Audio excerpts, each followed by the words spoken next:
ado, I'd just like to tell you a little bit about the Hon David O'Byrne MP, and he will be talking to you today in a conversation about moments of hope and inspiration, a vision for the arts. David's passion for social justice from a young age led him into the union movement, where he forged a long and distinguished history, fighting for the rights of some of the lowest paid workers in the country, as the Secretary of the Liquor, Hospitality and Miscellaneous Workers Union, a position he held from 2001 until he was elected to State Parliament as the member for Franklin in early 2010. He's also been involved with the peace movement and various social justice campaigns. He's currently Minister for the Arts, Environment, Parks, Heritage, Sport and Recreation, Workplace Relations and Hospitality, which obviously makes him an extremely busy man. So thank you very much for joining us today. David has a personal interest, he even has time for personal interest, I can't believe it, in the arts, and was a rock musician and actor while a student in Launceston, Hobart and Adelaide. A multi-talented man and with a direct experience of the arts. He's committed to the arts as a key part of community development and cultural expression, and a keen patron of Tasmania's many performances and exhibitions. Please welcome Honourable David O'Byrne and moments of hope and inspiration. Thank you.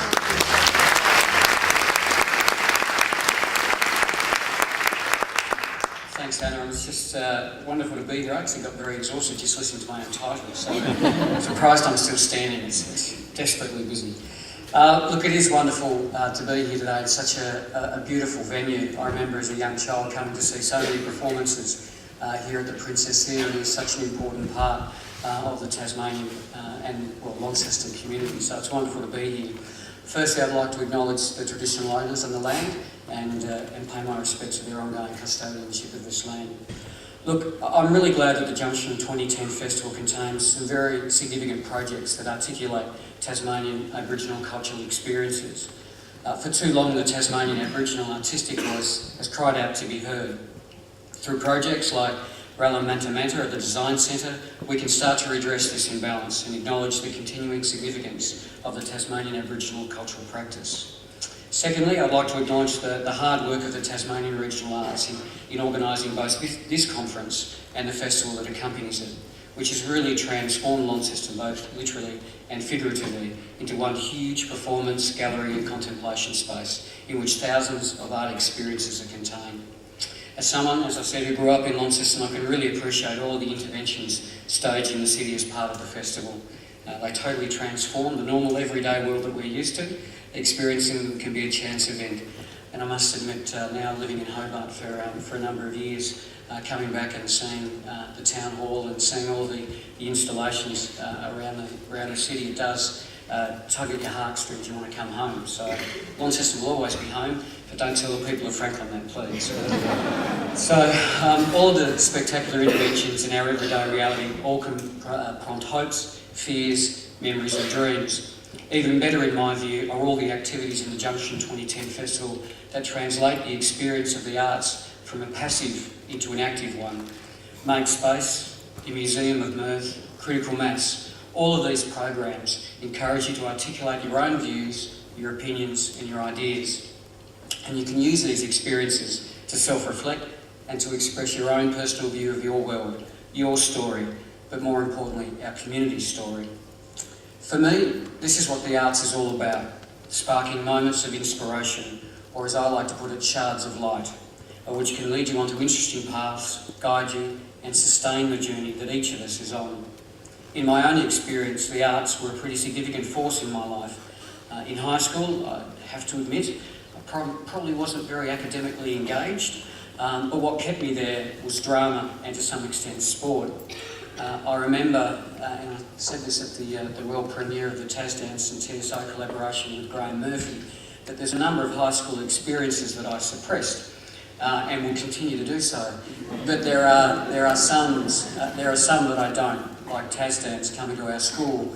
And when Tas Dance came, it was a real moment of light, that shard of light in my school high school life, and also as a young as a young actor with Gambit Theatre in Launceston, and also with Apprentice Theatre in Hobart, September school holidays. I always look forward to, because I got to go to Hobart, the big smoke, and learn the craft, I suppose, and be taught by people who came down from NIDA. We had soapy stars, we had backstage, front of house, a whole range of different amazing, inspirational people, and that really created in me a sense of hope and built in me, I suppose, a sense of who I was and who I wanted to be.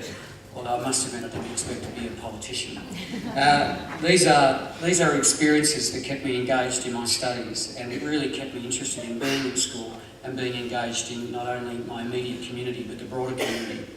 So in my current position as Arts Minister, building my own vision for the arts for Tasmania, I'm informed very much by my own experiences and how significant they were to me. And reflecting upon that experience, I can't help wondering what my life would have been had I not had access to the arts, and at the times that I most needed their transformative powers. I doubt that I would have travelled the same path, even into politics. Yet often access to the arts is regarded as a privilege that's not available to all, and I think that's wrong.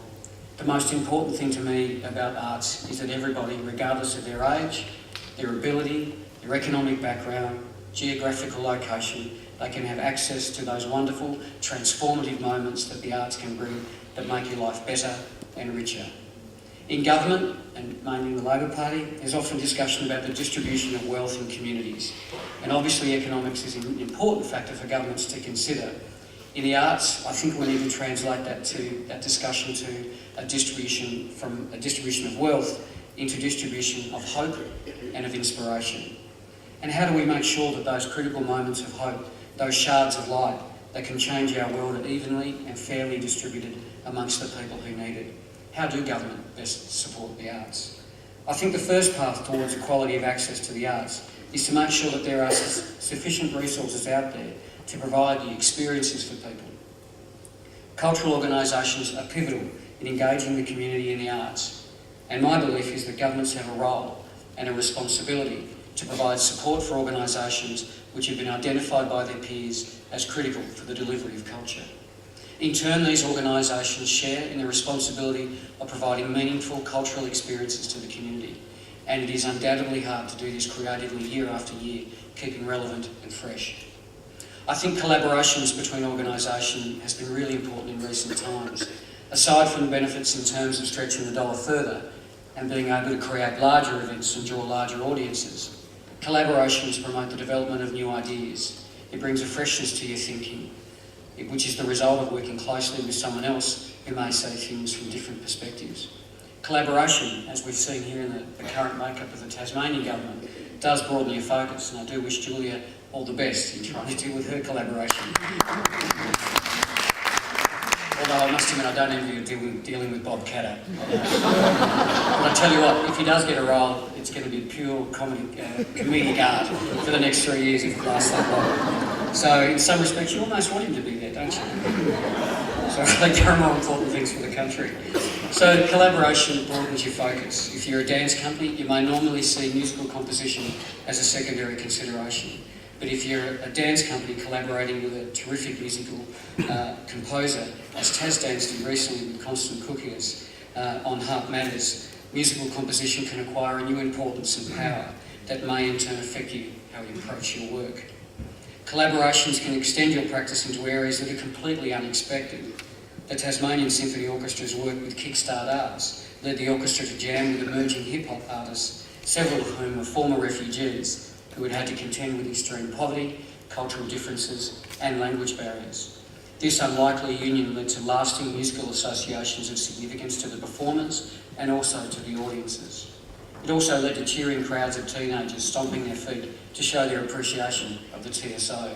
A striking example of how collaborating can bring you a whole new audience who may well be able to be brought along with you on future journeys. The second path towards equality of access to art is to remove some of the obvious barriers that exist.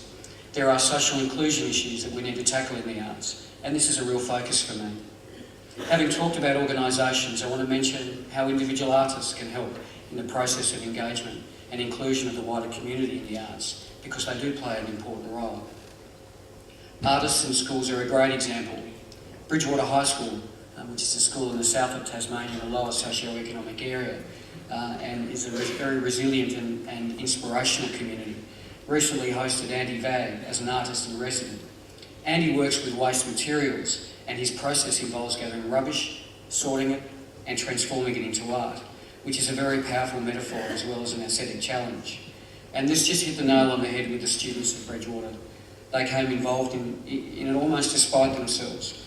One young bloke described how, despite not being interested in that sort of stuff, he became fascinated watching Andy work and gradually started to participate. That's a shard of light moment for that kid, and one of those times when a new path opens up ahead of you and the impossible becomes possible. The Bridgewater residency was powerful in that a number of students who were not really engaged with the school community got interested in the work with Andy to make the school grounds a better place through artistic interventions. With Andy's help, they began to articulate their own stories and their own places. We do need to create opportunities for every student in Tasmania to do this, and that's why Tasmania sought and received $50,000 from the federal government last year for artists and schools. This year we were the only state to obtain an increase in this funding, so we'll have $70,000 a year for the next 2 years for this important program. Social inclusion issues are one thing, but there are other barriers to participation in the arts. Disability is one of those. Many people are unable to access or participate in the arts because of disability. This is particularly an issue in Tasmania, because not only do we have the nation's equal highest per capita rate of artists, we also have the highest per capita rate of disability, about 1 in 5 Tasmanians. There are practical issues around physical access as an audience member to performance and gallery spaces, and also inclusion issues in terms of participation. If you can't make it up the steps to the theatre, you're going to be denied the opportunity to stand on the stage. You're not going to be able to process your experiences artistically and share them with people. People with a disability often struggle to be heard. Kickstart Art's recent exhibition focusing on people with an acquired brain injury was called Portraits of Invisible People. It reflects the sense of being unheard and unseen. In this year's budget, my government committed $1 million over the 4 years for arts and disability to start to address some of these issues. This is a very significant commitment that puts Tasmania in the front nationally in this area, but I acknowledge we must do more. And I believe that this money can go a long way towards addressing some of the systemic problems that people with a disability face when it comes to arts engagement.